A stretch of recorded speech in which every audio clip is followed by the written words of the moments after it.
Vă salut! În acest video să vă prezint ecranele pentru Samsung A51 vândute de Flacăra 3.ro. Ca un mic disclaimer înainte să începem, ignorați dungile de pe aceste două ecrane, iar caracteristicile pe care vi le prezint sunt valabile doar pentru ecranele vândute de noi. Posibil ca alți producători furnizori să aibă mici diferențe între caracteristici. Și avem, de la stânga la dreapta avem ecranul Incel, care este cel mai ieftin, avem T2O, care este un pic mai scump, avem OLED, care este și mai scump și avem Samsung Service Pack, care este ecranul care vine telefonul din fabrică, cel mai bun și cel mai scump de altfel. Ca și o primă comparație, o să vă prezint rezoluțiile. Acesta are rezoluție 6,43 inch, 6,43, 6,43, iar acesta 6,5. Această 0,07 inch diferență între rezoluții se vede la colțurile ecranelor. Sunt un pic mai teșite decât cel original și în camera frontală cercul este un pic mai mare. Iar la Samsung Service Pack cel original este un pic mai mic. Aceasta este singura diferență între rezoluție. Ca și luminozitate, ele sunt foarte diferite.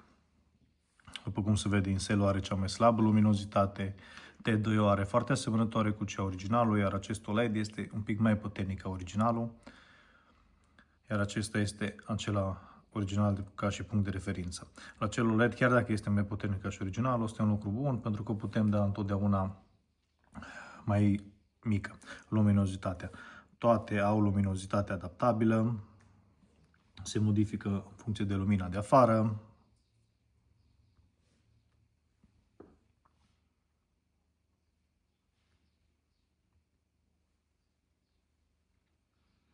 După cum se vede.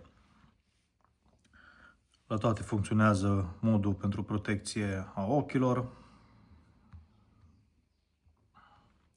Cât despre intensitatea culorilor, este foarte diferită. La Incel culorile sunt mai șterse, urmat de T2O, care culorile sunt foarte asemănătoare cu cel original, mult mai vii sunt la cel OLED, iar la cel Samsung Service Pack, bineînțeles, ecranul de referință.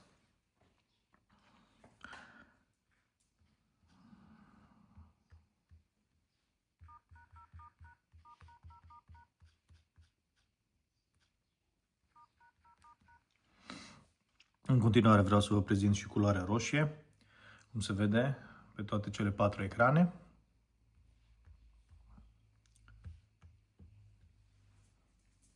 Culoarea verde.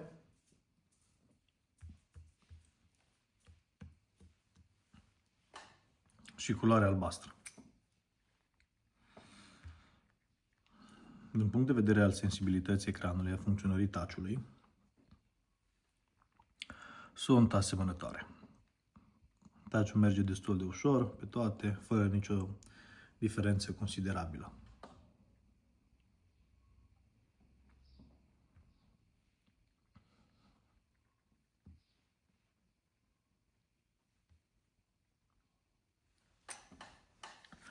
Un alt aspect despre care vreau să vă mai vorbesc este funcționalitatea amprentei. La Incel nu funcționează amprenta, T2O nu merge amprenta, OLED funcționează, Samsung Service Pack bineînțeles că funcționează. La Incel și la T2O, dacă amprenta este setată dinainte, ea mai poate fi folosită, dar nu mai poate fi setată o nouă amprentă sau modificată cea existentă. Cam acestea sunt comparațiile din punct de vedere tehnic.